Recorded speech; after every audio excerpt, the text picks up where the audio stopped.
میں نے سب کی سنی اور گزشتہ پروگرام میں کچھ چیزیں ہائی لائٹ کرنے کی کوشش کی تھی، اور وہ بعض چیزیں جو ہوتی ہیں وہ امر واقعہ ہوتی ہیں، لیکن چونکہ عام طور پر ان سے آپ کا واسطہ اور رابطہ نہیں ہوتا تو وہ نئی لگتی ہیں، وہ نئی ہوتی نہیں ہیں. They are very much there already, لیکن چونکہ آپ نے ان کو دیکھا نہیں ہے، ان سے آپ کا واسطہ نہیں پڑتا، یا اس کے سامنے آپ کے بالکل جو ہے وہ پردے تانے گئے ہوتے ہیں کسی ڈیلیبریشن کے تابع. اتفاقی حادثہ نہیں ہوتا. اور خاص طور پر جس ڈیلیبریشن اور جس نیت کے ساتھ اور پوری ارادے کے ساتھ 40-50 سال تک آپ نے پردے ڈالے ہوں، اس کو چھپایا ہو، حقیقت کو اس کو سامنے لانے سے گریز کیا ہو، اپنی جنریشن کو خود بخود جھوٹ پہ ڈالنے کے لیے آپ نے سسٹمیٹک ایفرٹس کی ہوئی ہوں، اس صورت میں بہت مشکل ہو جاتا ہے کہ جب وہی بات آپ کے سامنے آئے گی تو وہ تو آپ روشنی کتنی ان نیچرل چیز ہے، روشنی کو آپ کتنا کو فیبریکیٹڈ فینومینا سمجھتے ہیں. وہ تو سچ مچ میں ایک نیچرل فینومینا ہے، لیکن آپ ذرا لمبے عرصے کے لیے اندھیرے میں رہیں، یا اندھیرے کمرے میں بند رہیں، یا اپنی آنکھیں موندے رکھیں کافی لمبے ٹائم کے لیے. اس کے بعد آپ جب روشنی میں آئیں گے تو وہ روشنی آپ کو نہ صرف اجنبی لگے گی بلکہ آپ کو اریٹیٹ کرے گی. پہلے چند لمحے اس نے آپ کو اریٹیٹ ہی کرنا ہے،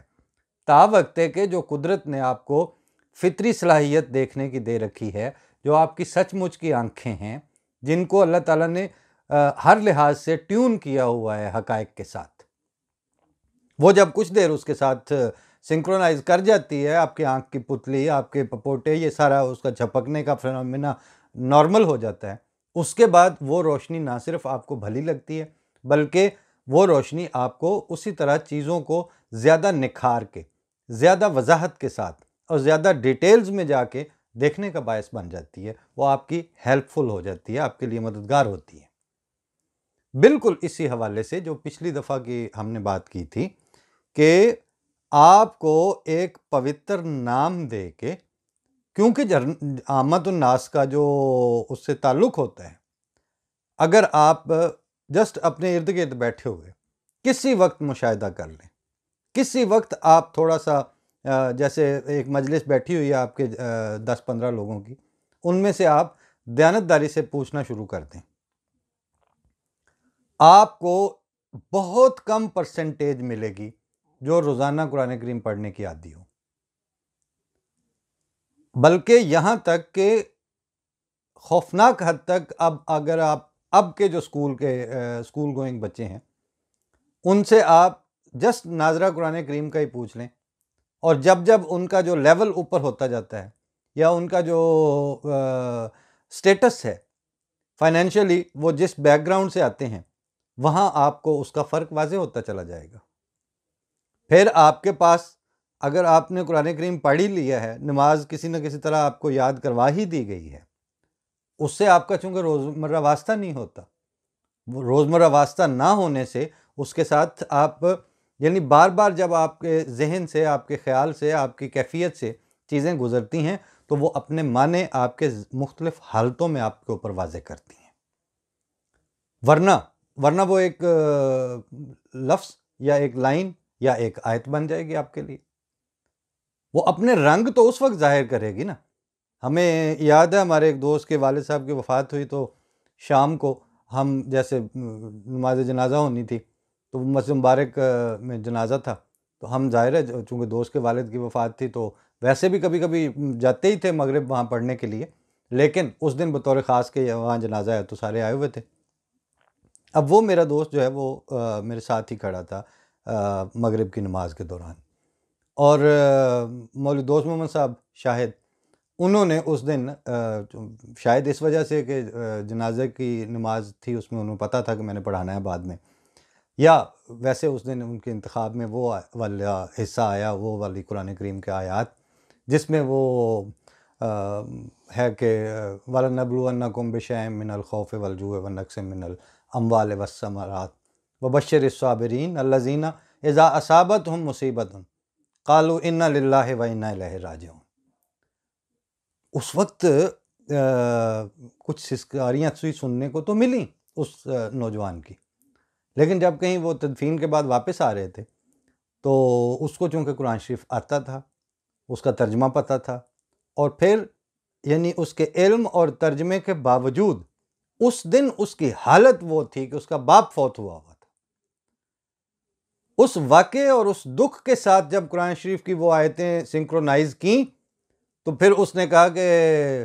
اللہ تعالیٰ نے جو خوشخبری رکھی ہے وہ تو ان لوگوں کے لیے رکھی ہے کہ جن کے اوپر جب اس طرح کا ابتلا آئے، جان لینے کا یا اموال تلف ہونے کا یا ثمرات سے محروم ہونے کا، تو پھر وہ یہ کہتے ہیں کہ ہم تو اللہ ہی کے ہیں اور اللہ ہی کی طرف ہم لوٹنے والے ہیں۔